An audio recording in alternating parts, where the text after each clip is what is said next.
Okay, no problem. So we continue. Number 3, carrying Machzor for Tashlich. That's a big one, right? It is customary to recite Tashlich on Rosh Hashanah beside the body of water. So if you live next to the water, there is special prayer Tashlich when we try to get rid of the sins. Okay, there is special prayer. It is permitted, of course, to carry Machzor there for this purpose, right? Because like if you live very far from the water, I mean when it has life there, like fish or something. Preferably fish. Right? It is customary to recite Tashlich on Rosh Hashanah. Usually we do it on the first day.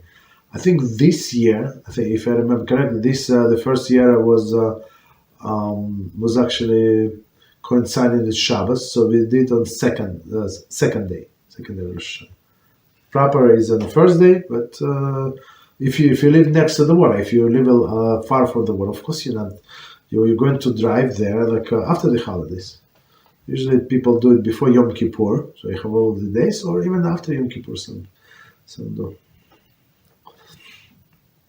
It is permitted, of course, to carry Machzor there for this purpose. However, Tashlich is normally recited later in the day, after Mincha, right? That's a proper time. And afterwards, the Machzor is no longer needed until nightfall. So it's very interesting in a place where I go, since I live closer to the water than the rest of the shul. So they live like on another side. So for me, that's why they have a mincha together with Marif, like usual. But shul next to me, they're closer to the water. So first they pray mincha, and after mincha, the whole shul together, they go to Tashlich. It's very interesting, the whole shul. Not with kids, with everybody. But in a place that I pray right now, so the mincha is late, so I always pray. I do Tashlich before mincha. It's very interesting. So for sure, I would need this siddur. Okay, so however, Tashlich is normally recited late in the day after mincha. That's the proper time, of course. And afterwards, the Machzor is no longer needed until the nightfall. Nevertheless, one may carry the Machzor home because since leaving it behind may result of disrespect to the Sefer. I mean, where exactly you're going to live? On the street, right? Of Sefer. We applied the principle. They permitted the end according to the beginning. Right? Again, so we are permitted to carry there. So if they would not allow me to carry there and leave my siddur there, on Machzor, I would not go to begin with. I said siddur because this prayer in a siddur as well. Continue. Next one is Seforim. Let me check what time it is.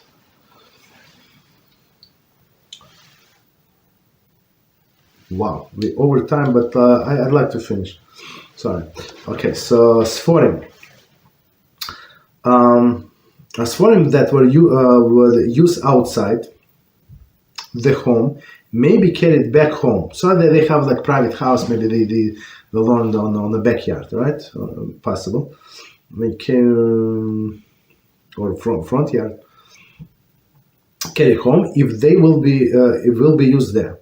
If there is another copy of the Sefer at home, one may not carry it, unless there is a need for the specific copy. But if it's going to get ruined, the animals and I don't know, maybe the dew over the night, so it's going to ruin. Not good.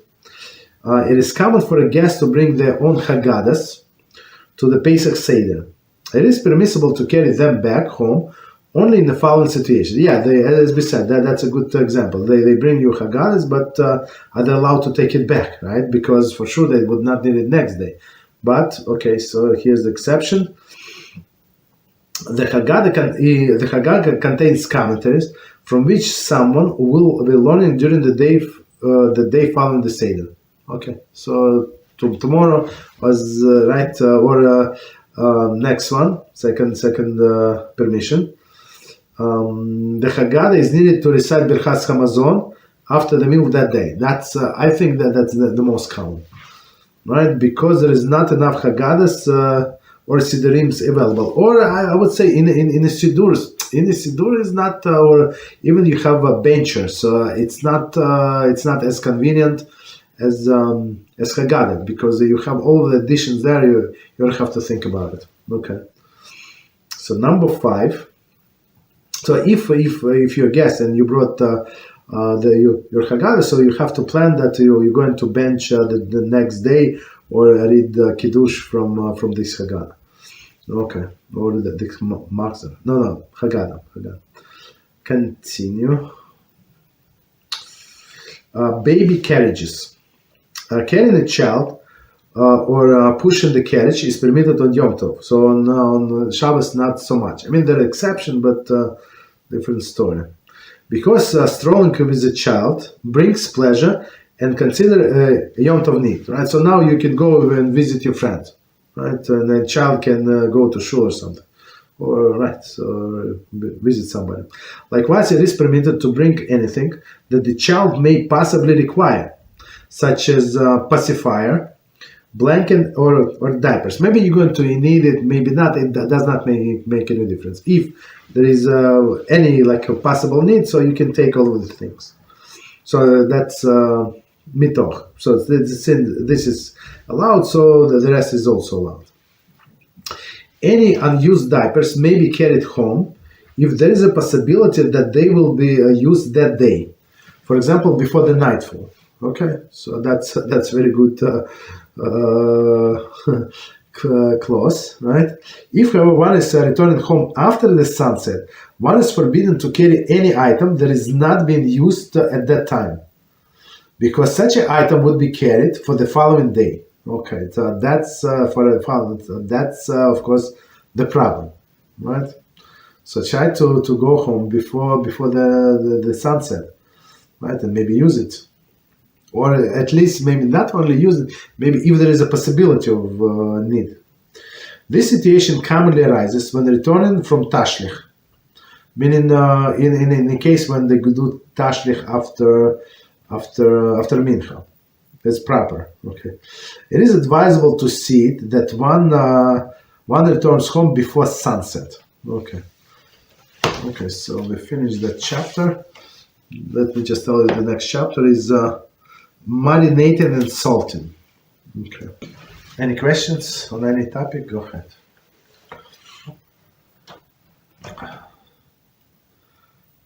Yes, go ahead, please.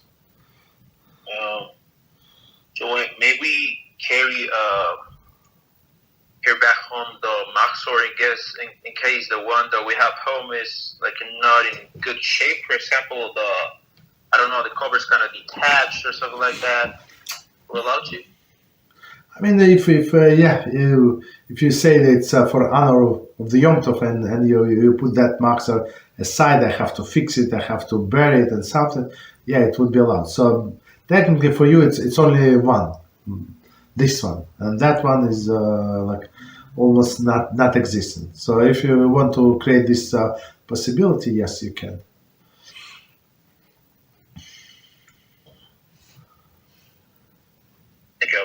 You're welcome. So example that they gave English translations, for example. I think it's a very good. Or any different language translation. So it's more usable. Sometimes people would like one guy, right? He sent me a question, and all of the terminology is the same. All of the prayers, and he just started. I was very surprised. How do you know? You already speak Hebrew. So he's not as Israeli or something, right? But then I asked him, you're so advanced. I said, no, I read transliteration. So transliteration, it's in English with English letters, right? Just how sound in Hebrew, which is sometimes unless you know how to pronounce, they I don't know. For me, it is unreadable. When sometimes they spell in English, so I cannot even pronounce because I know that's not correct pronounce. So I always look in the Hebrew how they pronounce, because that with the sounds. What can you do? Yeah. Okay, go ahead. What else? Thank you, Rabbi. You're welcome. Okay, so questions on the board. Mm-hmm. First one says, Shalom Lulav. Yes. Mm-hmm. On Shabbos, if the child refuses to walk in public domain, what should one do? So that's first of all, most likely it's not public; it's carmeless. So that's already a little discount or a big discount. So there is such a concept that person carries himself. And so basically, what does it mean? That it's not the same when you carry a person and you carry just a sack of something, sack of potatoes. So meaning that when you carry a person, the person helps to be carried in some way. So technically, of course, you're trying to talk to this child and pursue them or him or her to walk, right? But if possible, so if you have two parents, just to take two hands and let him or her just walk a little. So it's going to be like a support of the parents, but the child is going to walk. But if nothing works, you're allowed to carry it, to carry the child. But it's a last resort. Of course, you have to calculate the strength of the child. If you know that he cannot or she cannot walk so fast, so far, and it's time for the nap, right? So I mean, he or she got used to the nap at this time, and you're returning from the gas. I mean, that's just ridiculous. That's your fault 100%. Understand? So. But in case of the need, if he could walk, but he or she refuses, that would be the leniency that would allow it. Okay. Thank you, Rabbi. You're welcome. Next question, Shalom Lulav. On Shabbos, if the gate is open, does the yard count as private domain? No, the yard. So you have there's the fence, and your yard. That's what it means. That's. Well, I would assume, but our friends didn't mention anything. Okay, so I guess let's. Yes, our friend says yes. Okay, yeah. So it's private domain. So if it's surrounded by fence, and fence does not have to be like fence as we understand fence. It could be bushes or something. So anything above 10 tefachim. Tefach is a feast. So I'm not sure what in centimeters, but it's like 35 to 37 inches, plus minus. Right. So that's the thing, right? So it's not high. It's not high, but it's already considered to be like a fence. I'm talking about the situation where they did not do eruv. It's natural eruv, this fence.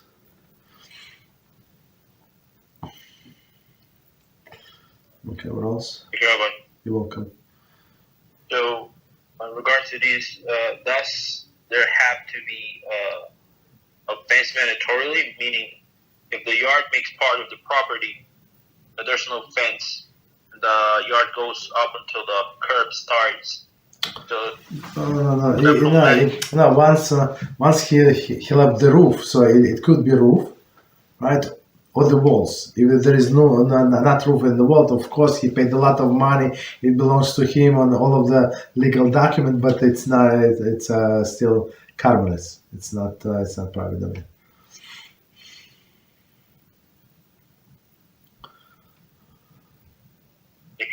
You're welcome. So I know some people who live in different places, and they bought houses, and they just have they complain that they have deers come and eat from their garden. So my wife told them, just put the fence. What is the problem? They say, like, of course, like it's very far from the city, and they said, you know how much fence is going to cost us? It's going to cost a fortune. So it's for them it's cheaper to let this deer come and eat something like. Of course, they don't eat like. I mean, it's of course they go to the store. It's like second house or something, summer house. I mean, it's not summer house. They can go there in the winter, but it's like second home. Right. So the fence costs a lot of money.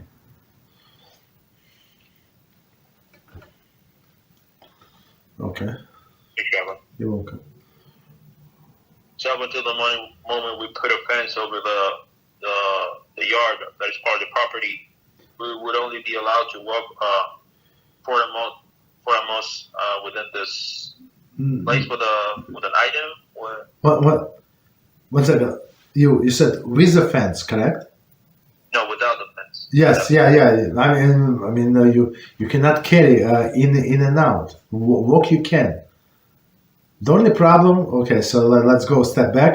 The only problem is carrying, but you can walk if it's the same town, the same city. You can walk until the end of the city. So it could be in my case until from where I live till the end of the city. It could be, I don't know, 5 hours, 7 hours walk. Right, and it's still you're not going to Michal Shabbos.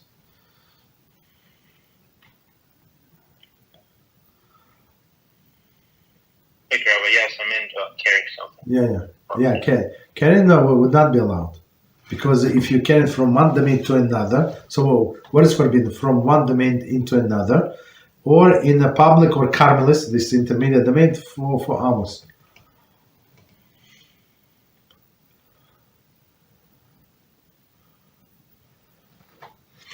Thank you, Rabbi. Okay, welcome.